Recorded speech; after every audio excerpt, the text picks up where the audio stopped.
monsieur? Mais j'étais en train de me maquiller, monsieur PPC. Ah, c'est vrai, c'est bon. Comment allez-vous? Fort bien, et vous-même? Écoute, j'ai un problème aujourd'hui, c'est que... Encore? Ouais, je suis hyper émotif.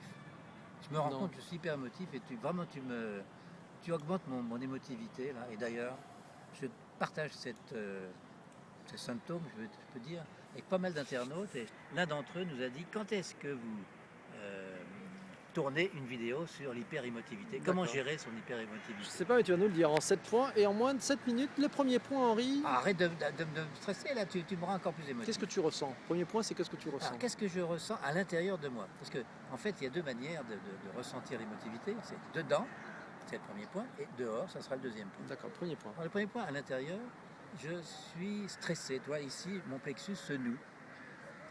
J'ai de la transpiration, toi, des gouttelettes de nez, des gouttelettes qui Je crois que pointent. c'était à l'intérieur là que tu es en train de... Tu nous fais l'extérieur là, Pardon, c'était oui, l'intérieur. pardon, oui. Quel beans. Non, je suis stressé. Tu es stressé à l'intérieur. Je suis en colère. T'as les palpitations. J'ai des palpitations. J'arrive plus à m'exprimer. Et t'arrives même pas à me regarder dans les yeux, c'est fou. Ma gorge est nouée. Voilà. D'accord. Bon. Ça, c'est physique. Ok, interne. Interne. Extérieurement. Comment Extérieurement, on passe au point numéro 2, extérieurement. extérieurement, il y a des symptômes que votre interlocuteur voit. Et c'est ce qui vous met encore plus en hyper-émotivité. Je sais pas si j'arriverai à faire le trucage de la buée dans les lunettes, c'est pas évident. Vous transpirez. Bon. Et vous avez les mains moites. Alors, il y a un symptôme qui ne trompe pas, c'est que très souvent, quand il arrive que quelqu'un te serre la main, et avant de te serrer la main, il essuie sa main sur le pantalon, comme ça. Là, c'est ma jambe, merci. Oui, je m'essuyais. Non, d'accord, mais c'est pas une raison. Et il transpire, il rougit, et tout ça est incontrôlable. Alors, une fois qu'on a dit ça, ouais. On passe au point numéro 3. On passe au point numéro 3. Point numéro 3, d'abord, c'est pensez à vous, ne pensez pas aux autres. Ce que pensent les autres de vous, ça n'a pas tellement d'importance. Donc, ça n'a pas même d'importance du tout. Bon. Donc, soyez calme et un jour ou l'autre, ces symptômes disparaissent, de toute façon. D'accord, donc on s'enlève la pression extérieure. Voilà. Ça, c'est avant de passer au point numéro 4, qui lui est sur la respiration. La respiration, c'est le point peut-être le plus important. Dès que vous sentez l'hyperémotivité monter dans votre diaphragme, dans votre corps, eh bien, respirez, mais surtout, expirez à fond. Et là, vous allez voir... Petit coup de sarbacane avant, histoire de remettre le plexus au centre. Fais-nous le bruit de la sarbacane. On ne l'entend pas au micro. Ah bon, et ça fait quoi? Ça remet le diaphragme au centre. Il faut voir la vidéo sur le coach vocal. Ah oui. Tu remets le diaphragme au centre, ce qui fait que tu as une meilleure respiration. Ça te dénoue complètement, c'est fantastique. Le petit coup de la sarbacane, c'est génial. Merci du conseil. Point numéro 5. Alors, point numéro 5, c'est qu'il y a des thérapies. Alors, il y a d'abord des thérapies avec les plantes. Ouais. Bon, je ne vais pas me jouer aux pharmaciens, aux docteurs ou aux thérapeutes. C'est pas ton genre en plus. Non.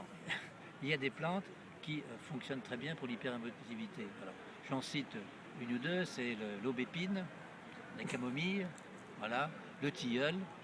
Bon, alors, le tilleul de cheval, non. Non, c'est l'aubépine qui est de cheval, pas le... Bon. Et donc, ça peut fonctionner. Donc, ayez toujours une bouteille de camomille ou de tilleul dans le tiroir. Okay. L'autre méthode, c'est l'homéopathie. Alors, soit vous allez chez votre pharmacien, soit vous demandez à votre médecin. Bon, il y a des granules tout à fait efficaces contre la... De l'eau avec un peu de sucre, c'est ça, non? Non, des granules. Ah, la granule. Non, ça fonctionne.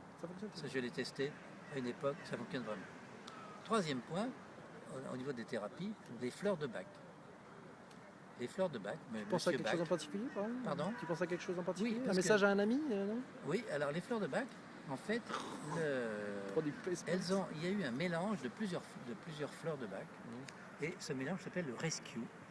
Et donc il est très important d'avoir le rescue en gouttes ou en pastilles, ça existe aussi en pastilles, dans sa poche. Et dès que... Non, mais là, tu es en train de faire de la pub pour des... Non, c'est presque un produit générique. Non, mais t'as pas le droit de faire ça, non. Attends, on avait dit pas de marque. Tu passes un examen, tu présentes un projet, tu parles devant 10 000 personnes, etc. Hop, une petite goutte de rescue. D'accord. Tu es sauvé. Mais si jamais je trouve une bouteille de rescue qui traîne dans ta poche, c'est terrible. Alors, point numéro 7, je crois, non? Non, 6, 7, on a été où là? Alors c'est quoi le 6? Il y a le massage relaxant. de temps en temps, faites-vous un massage. Ou faites-vous faire. Faites-vous faire. Oui. Parce que si vous faites un massage, Massez-vous le dos, dans massez-vous le dos. le dos, c'est difficile. Les mains nouées dans le dos. Si possible, avec des huiles essentielles. Bon, elles aussi qui ont des pouvoirs. D'accord, ça c'était le point numéro 6, donc maintenant on passe au point numéro 7. Non, mais et ben voilà, tu vois ce que tu avais dit. On a mixé des points. C'est à mixer des points, parce oui, que tu n'avais pas préparé. Mais tu me rends émotif là. Oh, écoute, c'est fou. Mais oui, mais tu sais, alors on récapitule pour les gens qui auront suivi. Point numéro 1. Bon, alors, si tu récapitulais, toi. Si tu veux. Ah. Alors, point numéro 1. Oui, tu veux que je te filme? Non, je peux pas. Ah. Point numéro 1, c'est facile, c'est les manifestations intérieures. C'est comprendre les manifestations intérieures, les palpitations, etc. Point numéro 2, c'est ce qui se passe à l'extérieur. Non, moi, on entend très bien parce que j'ai le micro qui est proche. Point numéro 2, c'est ce qui se passe à l'extérieur, les gouttes du nez, machin, patin, couffin. Tu sais que tu as des petites gouttes qui poussent. Je te remercie. Point numéro 3, et tu peux essayer de mimer, faire comme si c'était toi qui parlais. Point numéro 3, ça sera plus drôle. Oui. Il est très simple ce point. Oui. Il est basé tout simplement sur le fait de se foutre de ce qui se passe avec le monde extérieur. Ça fait baisser la pression. Point numéro 4, c'est la respiration. Petit coup de sarbacane pour remonter l'œsophage et après on est nickel. Hein. Puis l'expiration à fond. Expiration à fond, ça c'était le point numéro 4. On passe au point numéro 5. Le point numéro 5, c'est les thérapies.